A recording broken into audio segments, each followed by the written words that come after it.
आगे बढ़ रहे हैं, बड़ी खबर दिल्ली से। एलजेपी रामविलास पासवान की संसदीय दल की जो बैठक है वो अभी थोड़ी देर पहले खत्म हो गई है। चिराग पासवान को संसदीय दल का नेता चुना गया है।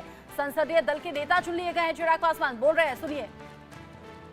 लोक जनशक्ति पार्टी ने अपना पूरा समर्पण हमारे प्रधानमंत्री जी के नेतृत्व के प्रति हम लोगों ने सौंपने का हम लोगों ने काम किया है।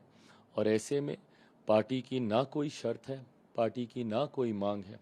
और मैं एनडीए की तरफ से भी इस बात को कह सकता हूं, एनडीए के किसी घटक दल ने उस दिन बैठक में ना कोई शर्त रखी, ना कोई मांग रखी। बिना किसी शर्त, बिना किसी मांग के हम लोगों ने हमारे प्रधानमंत्री जी के नेतृत्व को स्वीकारते हुए उनको अपना समर्थन देने का हम लोगों ने काम किया है। और आज महामहिम राष्ट्रपति जी से भी संभवतः दिन में तमाम एनडीए के नेता मुलाकात कर उनको भी अपना समर्थन पत्र, प्रधानमंत्री जी के नेतृत्व वाली चिट्ठी उनको भी सौंपी जाएगी। आखिरी सवाल की जेडीयू ने अग्निपथ स्कीम को लेकर कहा कि रिव्यू होना चाहिए, आपकी पार्टी का क्या मत है इसमें? देखिए, गठबंधन में और ये स्वतंत्रता हमारे प्रधानमंत्री जी ही हमें देते हैं कि गठबंधन में किसी भी तरीके के विषय पर खुलकर हम लोग चर्चा कर सकते हैं। उस दिन भी उस एनडीए लीडर्स की बैठक में भी प्रधानमंत्री जी ने हाईलाइट करके इस बात को कहा कि कोई भी सुझाव हो, एंड माय प्राइम मिनिस्टर, अच्छी बात यह है कि वो हमेशा सजेशन, सुझावों के लिए वो हमेशा सुनने को तैयार रहते हैं। पिछले 10 साल हम लोगों ने इस बात का अनुभव किया। ऐसे में किसी भी घटक दल को किसी भी योजना को लेकर लगता है कि हम लोग को उस पर चर्चा करने की ज़रूरत है, तो मुझे लगता है गठबंधन के भीतर ये सहमति है इस बात की, ये प्लेटफॉर्म हम लोग को दिया जाता है कि उस पर हम लोग चर्चा करें। अंतोगत्वा जो एक आम राय बनेगी।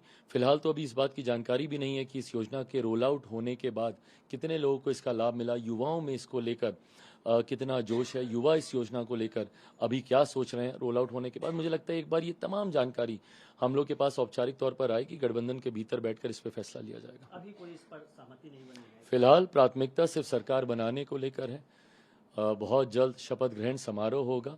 एक बार ये तमाम गर्मागर्मी सरकार तीसरी बार बन जाए, सुचारू रूप से कार्य करने लग जाए, 100 दिन का हम लोग का एक रोड मैप तैयार हो जाए कि क्या क्या कार्य हम लोग को करने हैं, उस दौरान इन तमाम बातों पर चर्चा हो जाएगी। कोई बड़ी बात नहीं है। Thank you. चिराग पासवान, जो कि थोड़ी देर पहले आसिफ इकबाल भी बता रहे थे कि जैसे ही इधर रिजल्ट आया उधर चिराग पासवान ने कह दिया कि सीधे सीधे वो एनडीए को समर्थन दे रहे हैं, वो भी बिना किसी शर्त के उन्होंने जिक्र किया। और अभी जब सभी घटक दलों को लेकर जानकारी ऐसी मिल रही है कि किसी की कोई डिमांड है, किसी की कोई डिमांड है, ऐसे में चिराग पासवान कह रहे हैं कि उनका जो सहयोग है, उनका जो साथ है, वो पूरी तरह से बीजेपी के साथ बना हुआ है, एनडीए के साथ में बना हुआ है। और अब चूंकि एलजेपी रामविलास पासवान की पार्टी की मीटिंग ओवर हो चुकी है और इसी मीटिंग में संसदीय दल के नेता चुने गए हैं चिराग पासवान। अब इसके बाद में जो एनडीए की मीटिंग होनी है उसमें प्रधानमंत्री के तौर पर मोदी को चुना जाएगा। नरेंद्र मोदी एक बार फिर से नेता चुने जाने हैं, जो 11 बजे का वक्त बताया जा रहा है इस मीटिंग का। लेकिन उससे पहले पार्टी प्रमुखों के जरिए अपने अपने सांसदों के साथ मीटिंग हुई है। उधर नीतीश कुमार ने की है, इधर चिराग पासवान ने की है और अब पहुंच रहे हैं संसद थोड़ी ही देर में।